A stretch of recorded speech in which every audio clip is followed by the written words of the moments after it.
Welcome to Olam Haba. In Olam Haba, there'll be eternal life.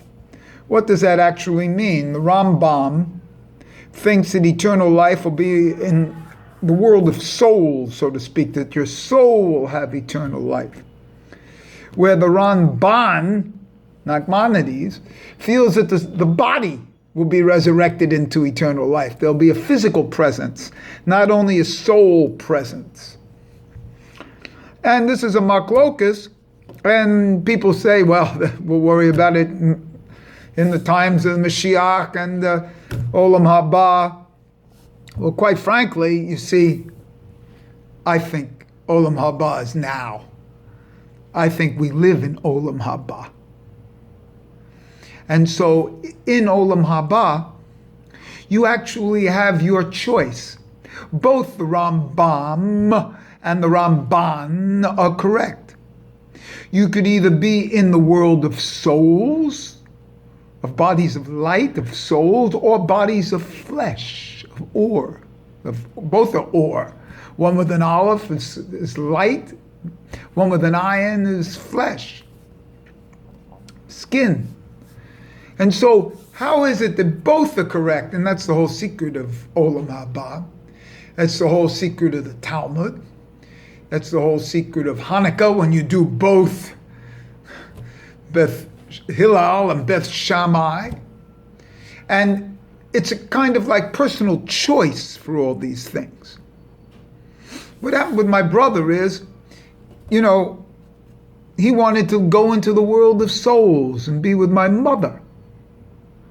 You see? And he is. But I wanted to be in the world of flesh. You see? I think Olam Haba is pleasure in the flesh. For now, anyway.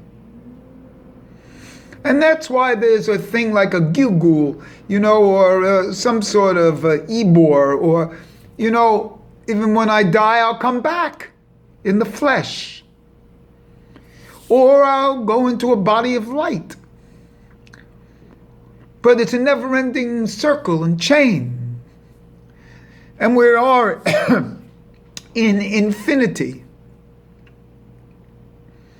We are infinite. Infinity. See? Infinity.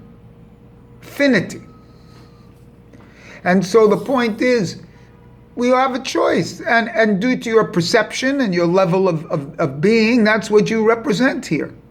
But this is still Olam Haba. If you can't recognize that the Sitra Akra is part of the Ein Sof, then you're not going to be there. You see? So it's a question of level of soul and level of perception and where you are. But basically, you're in heaven. You're in Gan Eden. You're in the original man, where everything was included in Adam Kadmon, first man. You're it.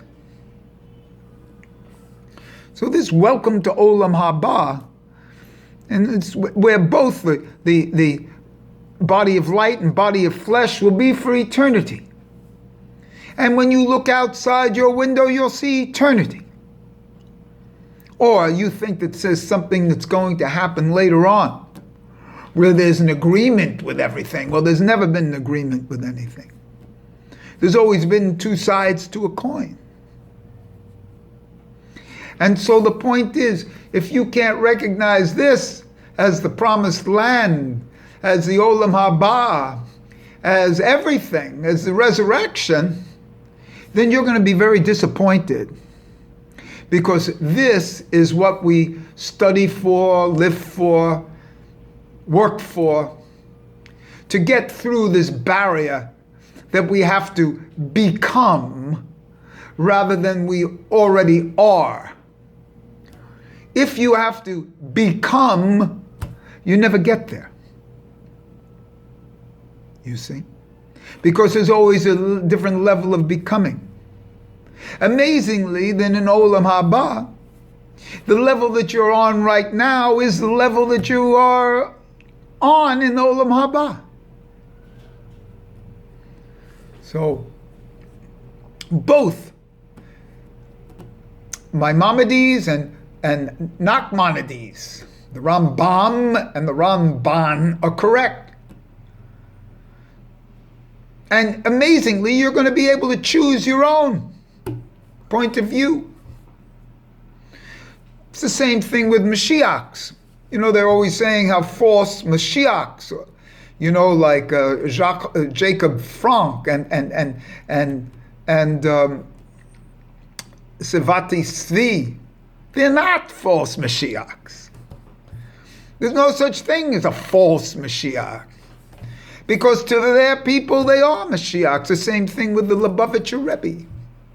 There's a whole organization that thinks he was the Rebbe, and for them he is. That thinks he was a Mashiach, and for them he is. Because he gives them the opportunity to have these kind of thoughts. You see? And that's what it is. For you to attain that you're in Olam Haba.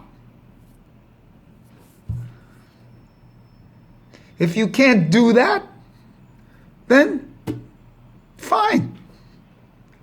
But I'm in Olam Haba. I was born in Olam Haba.